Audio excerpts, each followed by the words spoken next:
2020 feels like it's going to be a significant year for Bo Nix. Just a matter of if that's a good thing or a bad thing.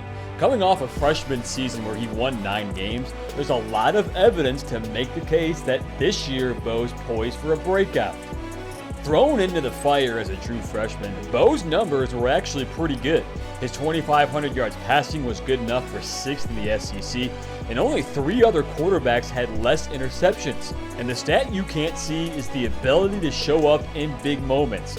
Think Oregon and Alabama, the way he finished those games.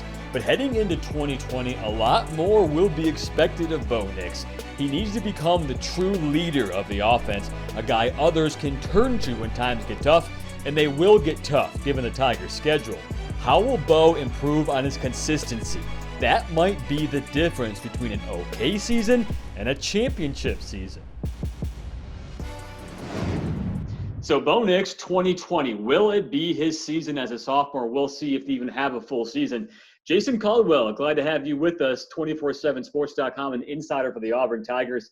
What do you think about Bo Nix's sophomore year? Is it a sophomore slump, or is it a year that he can thrive? Yeah, I think he's a guy that's really going to thrive. And I think when you bring in Chad Morris, I think that's the first big step for Bo Nix. And we saw him continue to develop last year as he got more playing time under his belt. We saw that, going on the road early on, I think Florida, LSU in the first half of that season, those were kind of, I think, stepping stones for a young quarterback, especially when you got a young quarterback, you didn't really run it real well as a team. So it kind of threw a lot of stuff on his shoulders. I thought he handled it well. And the second half of the season, thought you saw him mature. Obviously, the mistakes went way down. Did not throw an interception the second half of the year. And so I thought they put a little bit more on his plate. And now when you get Chad Morris in, I think those two guys, I think it fits what Bo wants to do on offense. Run the RPOs, do some more of those things. Probably throw it a little more to set up the run. And I think that kind of fits what he does.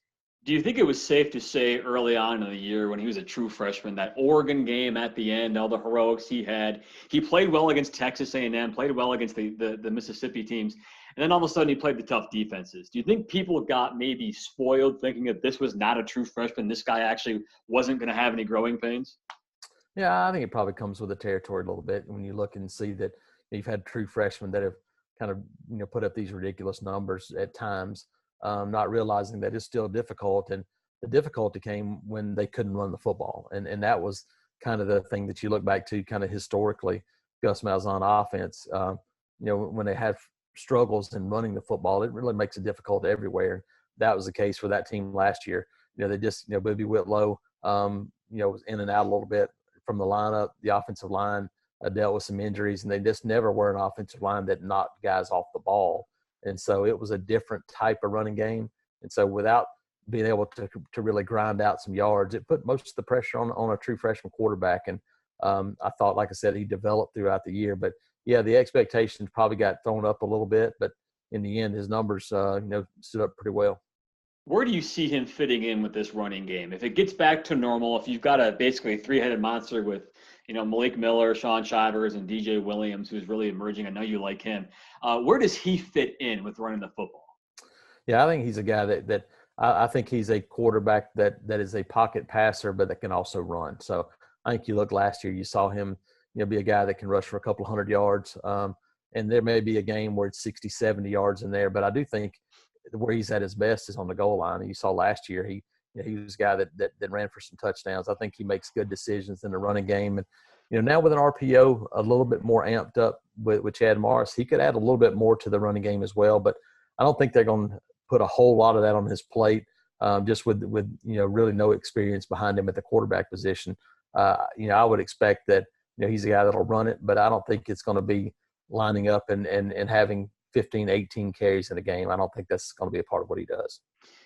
You could say the receivers he's going to throw to are a mixed bag. Seth Williams looked like he was his go-to guy last year. Do you look for him to spread the ball out more this year the more he gets comfortable?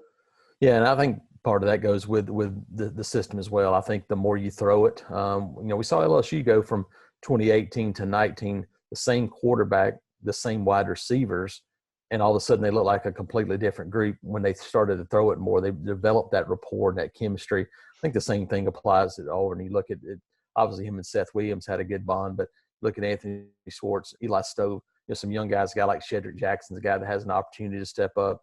Javaris Johnson, another, the Birmingham kid from Hewitt-Trussville, is a guy that redshirted last year that could be an impact player. There's some weapons there, especially with an incoming class too. So I think there's a lot of wide receivers that have the potential there. I think it's some more just once they continue to throw the ball, just kind of developing those bonds. Speed to go with those weapons too, that's for sure. How about the offensive line? Who's going to protect him? Man, they lost a lot. That team was senior laden. I think behind Oregon, they were the most senior laden offensive line in the country last year. What does that look like now? Yeah, it's almost a fresh rebuild. You look and Nick Brahms returns at center, but nobody else is starting a game. So you got a couple of junior college transfers at offensive tackle that we'll see.